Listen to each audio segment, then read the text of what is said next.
Magandang araw sa inyong lahat. Nandirito po ako para mag-i-spoil at kwento na rin sa inyo para sa susunod na episode na si Ka-Spoiler Francis A1.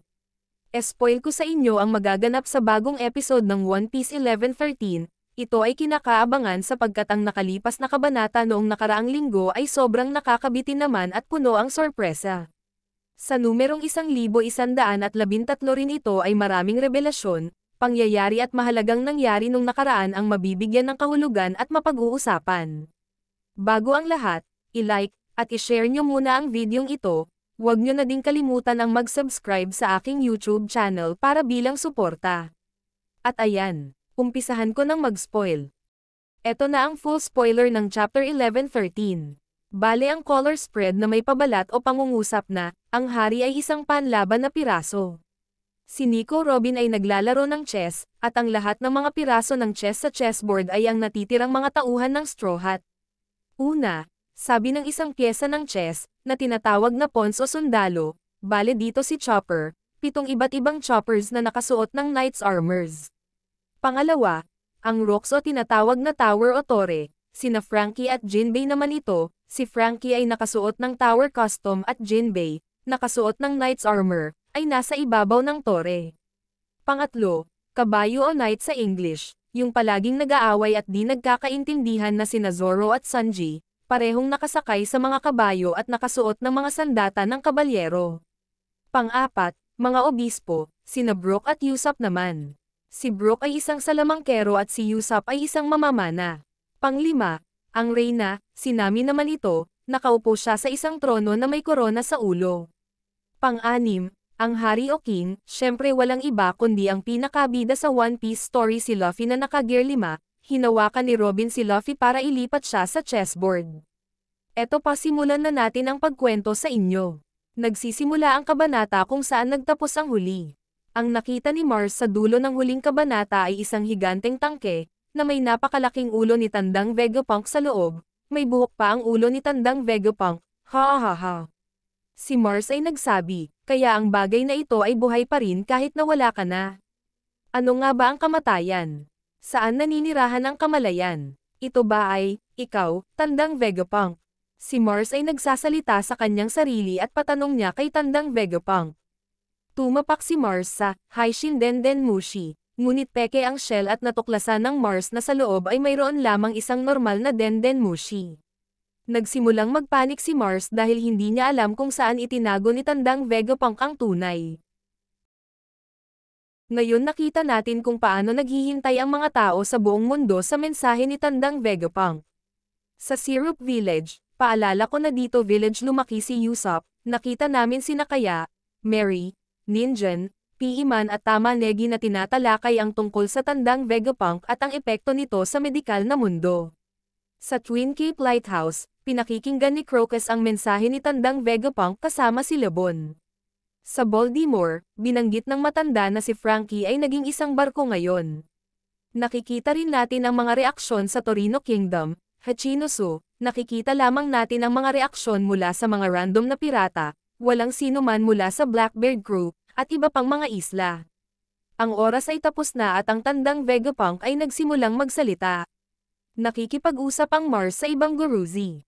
Sabi ni Mars, wala akong ideya kung ano ang sasabihin ng Tandang Vegapunk. Pero malaki ang posibilidad na balak niyang mag-higanti para kay Clover at Ohara. Puntahan naman natin sa Bunny Group. Dumating si Sanji sa oras at sinipa si Nasjuro sa mukha. Bamaling si Nasjuro sa anyo na, Bakotsu, at kinagat si Sanji. Pinigilan ni Oimo at Kashi si Nasjuro sa magkabilang panig. Pagkatapos si Bunny ay naging higanteng anyo, sa hinaharap at tinapakan o sinipa si Nasjuro. Ito ba ay isang kapangyarihan ni Bunny? Bumalik naman tayo sa mensahe ng Tandang Vegapunk.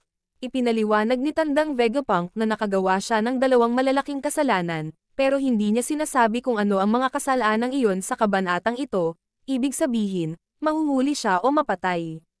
Para sa kadahilanang iyon, itinakda niya ang broadcast na ito upang magsimula kapag ang kanyang puso ay tumigil sa pagtibok.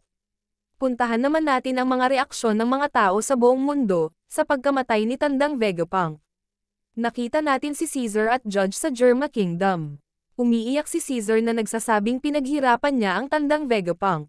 Sa may malapit naman sa Sabaody, makikita natin si Duvol sa kanyang base. Naguguluhan siya kung bakit patay na si Tandang Vegapunk nang sinabi ng balita sa umaga na siya ang bihag ng Straw Hat. Sa headquarters ng World Economy newspaper makikita natin si Morgans, galit na galit siya. Sabi ni Morgans, ang ganitong uri ng broadcast ang magiging katapusan ng negosyo sa pahayagan. Habang nakikita natin ang lahat ng karakter na ito, nagpapatuloy ang mensahe ni Tandang Vegapunk. Sabi ni Tandang Vegapunk, kung sino man ang pumatay sa akin, hindi ko sila sinisisi bilang masama. Hindi ko bibigyan ng label ang sino man bilang mabuti o masama, dahil hindi ko gaanong naiintindihan ang siya para gawin iyon. Ngayon puntahan din natin sa grupo ni Nami, naabot ni Saturn ang ulap kung nasaan sila. Narinig ni Robin ang boses ni Saturn at natigilan siya sa gulat dahil nakilala niya ang boses na narinig niya sa Ohara. Makikita natin ang flashback ng sandaling iyon. Ano kaya ang boses na ito? Isa na naman bang hiwaga sa susunod na chapter na One Piece? Aabangan na naman natin ang exciting chapters sa susunod. Ngayon nasabi si Saturn, Nico Robin. Ang babaeng hindi mahuli-huli at napuksa ni Akaino. Ang sabi naman ni Nami, lahat protektahan si Robin. Pinutol ni Brook ang isang binti ni Saturn. Nagpaputok si Usopp ng isang paputok na bala. Hinihila ni Nami si Robin habang ginagamit niya si Zeus para harangin ang mga binti ni Saturn. At si Chopper ay gumagamit ng Guard Point para protektahan silang lahat. Sa chapter na ito, wala palang makikita patungkol kina Luffy, Zoro o Jinbei. Puntahan natin muli si Mars, nakikipag-usap siya sa iba pang Gorosei tungkol sa kung ano ang dapat nilang gawin ngayon. Sabi ni Mars, ano ang mangyayari kung sisirain ko lang ang power plant? Sumagot naman si Saturn, huwag gawin ito. Wala tayong pakialam kung mapuksan ito ang lahat ng mga barkong pandigma at mga sundalong nakapaligid sa isla, ngunit may nagsabi na ganito, ibig sabihin ay wala nang makakalikha ng isa pang Mother Flame. Nagtatapos ang kabanata sa mga nakakagulat na salita ng Tandang Vegapunk na ito habang tanaw namin ang dagat na may maliit na Egghead Island sa di kalayuan. Ito ang nakakagimbal na sinabi ni Tandang Vegapunk, mayroon na pala akong kwento patungkol sa kabanata na ito. Nasa ibaba ang link, ito na ang sinabi ni Tandang Vegapunk, maaaring parang walang katotohanan ang sasabihin ko. Maraming tatawa sa akin, ngunit lahat ay may karapatang malaman. Magsimula tayo sa conclusion. Ang mundong ito, lulubog sa dagat. Sa huling panel ng kabanata ay makikita natin ang larawan ng seafloor, kung saan lumalangoy ang ilang sirena kasama ng mga isda at mga dambuhalang balyena. O ayan ang full chapter 1113 natin sa linggong ito, tayo pala ay magkakaroon ng break next week. Yan muna ang ating karugtong na spoiler, at sana nag-enjoy kayo. Huwag na palang kalimutan panoorin ang aking kwento para sa paglubog ng mundo ng One Piece, na nasa ibaba ang link. Maraming salamat sa panonood at pakikinig. Kung nagustuhan o hindi, maaring mag-react, magkomento, maaring maglagay sa pang-ibabang bahagi at lalong magiging maganda ang ating talakayan.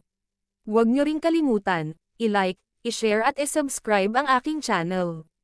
Hanggang sa muli, salamat, paalam.